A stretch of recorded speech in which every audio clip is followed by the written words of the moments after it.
Onun canı seni eskisi gibi çekiyor mu? Unutmayın ki genel bakımda herkes de kendisini göstermemesi normal. Bunun için şahsi bakımlar var. Şahsen bakım için beni arıyorsunuz. Nazlı abla şahsi bakım istiyorum. Şahsi bakımı ücretli yapıyorum elbette ki. Arkadaşlar ücretlerim yüksektir. Belki sizin cebinize uygun olmayabilir ama büyülerin fiyatları benim için normaldir. Yani bir kişini geri getirmek ya da kimse kimdense ayırmak ya da yol açılımları istiyorsunuzsa fiyatı yüksek olması lazım. Ucuza şey mi olur? Ucuz etin çorbası da olmaz. Ben işimi iyi bildiğim için fiyatlarım da yüksek. Bir de biliyorsunuz ki vergi kesiliyor. Resmi şekilde çalışan insanlardan. Arkadaşlar siz Hristiyan büyücüsünün sayfasındasınız. Yahudi, Rus, Şaman, Gürcü. Benim esas işlerim ilmi büyüler. Siz büyü diyorsunuz. Ben buna programlar diyorum. Bunlar programlardır. Bunlar düzde kiminse hayatına müdahale etmek. Bu büyü sayılıyor. Ama ben bunlara büyü diyemiyorum. Dilim gelmiyor. Çünkü bunlar evrenle çalışma programlardır. Ben esasen runologum. Runelerden programlar yaratırım. Bir insana ömrün sonuna kadar bağlama, aşk ettirme, evlendirme, resmi nikah, dini nikah, mahkeme kazanmaları, kimisi kimdense boşandırma ya da nefret ettirme, kimisi hayatını mahvetme ya da düzeltme, alkol esrar temizlemeleri, hastalık tedavileri, borcun geri verilmesi, hapis cezasının kısaltılması, akılda geleceği her şey, otizmli çocukların düzelmesi. Biliyorsunuz da benim de 10 yaşında oğlum var. Muhammed Hakan'ı da ben kendim tedavi etmişim. Allah'a şükür hiçbir şey yoktur. Şu an 2. sınıfta, 3. sınıfa hazırlanıyor. İnşallah size de yardımcı olurum. Benimle iletişime geçmek isteyenler. Naz Dünyası 77 Instagram sayfamı takip ediyorsunuz. Artı 90 507 807 13 77 artı 90 505 595 13 77 iletişime geçiyorsunuz. Bir geçelim açılımımıza. Elinizi ayağınızı üst üste koymayın. Çünkü bu tarotun cevabını zorlaştırıyor.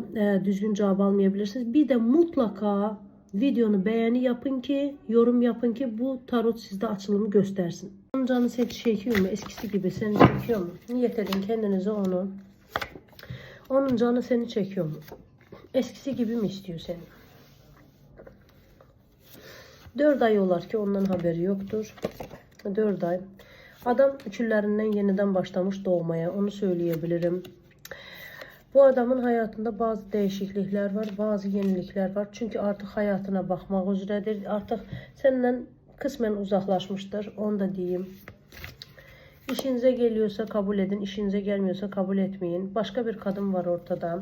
Eşim eşi değil, bu başka kadındır. Yeni bir kadınla tanışmış, öyle diyeyim.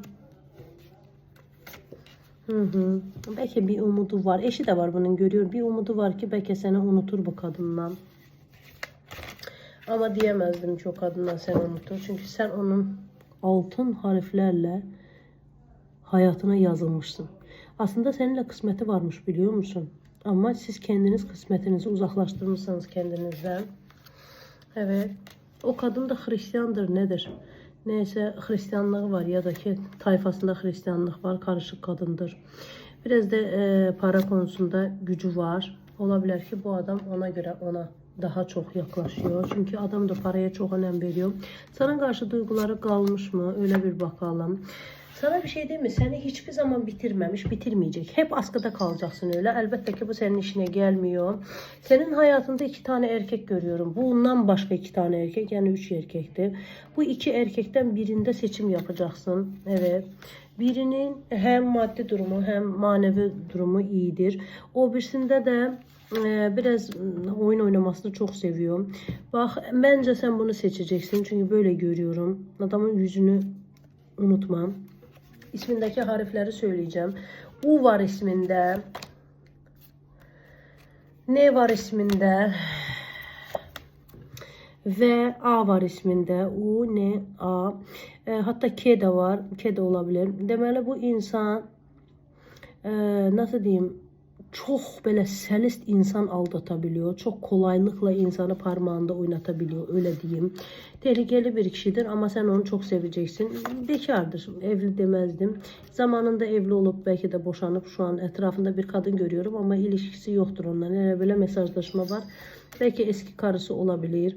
Bununla sen hayatın keyfini çıkaracaksın, görüyor musun? Bu seni mutlu edecek her konuda, hem para konusunda hem erkeklik konusunda.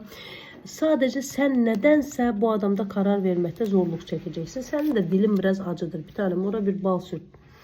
Ama bu adam seni çok sevecek ve senin sevmene dikkat etmeyecek. Kendi sevgisine göre sana el uzatacak, sana yardım edecek. Alın kabul edin.